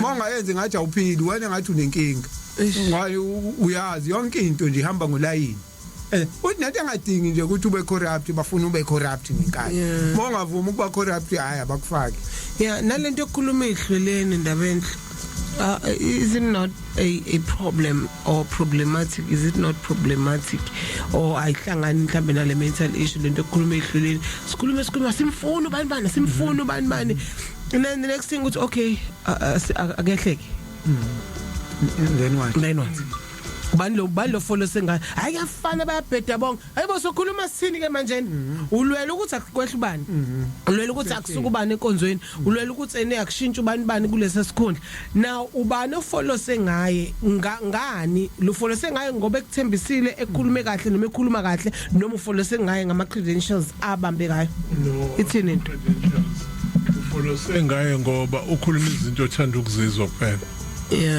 yeah Mina sakhuluma into that is directly oppositional to what you're saying. You'll discard him on the spot. I think labantu abakwazi ukukhuluma kahle nabantu abakhulumayo mhlawumbe khona into kufanele ikhulunywe kubona. Nabantu abaziwa abantu abalandelwa abantu ukuthi guys ngeke noma bacheck nje nabo mentally ukuthi are okay. No, igenge rhetoric engayikho right emakhanda. Kuva msuku ama borderline personality disorders. Because they're looking for influence, they're looking good bana mood swings amabi kabi than protectable yeah. Kodwa nje basuke befuna governance no control What do we do South Africa vuka mzansi vuka bese sikhuluma into ekuyona efanele yenzeke sithi la asilungiseni sikhuthaza ukuhamba ezimisweni zikaMveli Nqangi iziphi imiso do you understand mangisho njalo na ngoba kufanele ngempela sibuye emuva sikhuthaza ukuhamba ezimisweni iziphi imiso zime kanjani sithini sikholelwa kwini ngithandile indaba enhle yokukholelwa ukuthi umuphi lo uNkulunkulu okholelwa kuye can you do that in what nje relationship audit spiritual audit yeah hey asenzeni bazalwane asiyafunakala spiritual audit ngoba sikholelwa kwini thina yini thina sasabantu nje kuthiwa umuntu ayedwa nje naye delusional okwakhe anje hope nawe uthi hope yeah kanti uthuleleni mawubona ukuthi inkinga lento uyayibona nasenkonzweni kuthiwa asibe ulobhisho nje wena umuntu olobhishwa nje wena njalo uyahlehleka nje wena kumelana nani awurizini hayibo futhi ngani namhlanje mina ngokwami let's reason together abakithe ngubula ubaba uMbhele ngimcabanga nje ukuthi lesiphithiphithi ngabuthini Thabo lesiphithiphithi baMbhele awushamazwe wakhe nje kulesiphithiphithi so usathane bonke la elifishaje osathane yonke le angitshela isonto isonto lapha isonto yakhumbula umfundisi sinawo kwathi uTD Jakes usathane kwathi uTD Jakes usathane ubaba uMbhele kunjani namhlanje kanti ayidaba ngeke kuningi ke kodwa so I think in Devraz we need a church that is thinking differently evolving differently nabefundisa bangayisabi theology ngoba abafundisa abaningi abayithanda theology yini ba it's because ikhona izinto as uncomfortable in the Bible that you have to deal with. I mean umuhle nje wena wazi ukuthi uNoah is the father of all the nations umhlaba kwabhujiswa ngamanzi where do you get that information how accurate is it uthi umuntu ongahlele esweni sikafish kukhona abantu abakubelievayo God everything is possible no God doesn't do stupid things asilenduzeni asike sikhulume leyo kubuya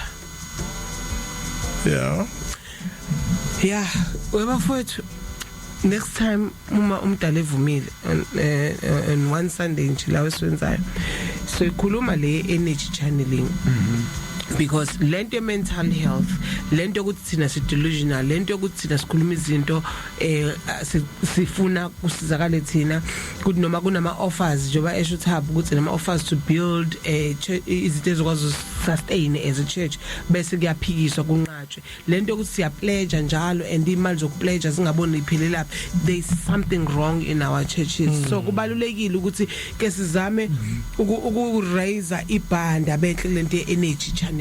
No, that's true. Because finally you feel it if ngempela you are filled with the spirit of God yini lenzo ukuthi ungayifeel ukuthi wrong lento yeah definitely yini lenzo ukuthi ene wena ube ukhulumele into oyibona ukuthi wrong asibaliseni bafowethu sibonga umdalusi nomhlaba inamba ethi 0766339954 Thabi yabonga 0760543833 Yes usefikile ke nobongeka siyabonga kakhulu bafowethu konke sithi asilungiseni asilwi namuntu asixabani namuntu asilungiseni ongeka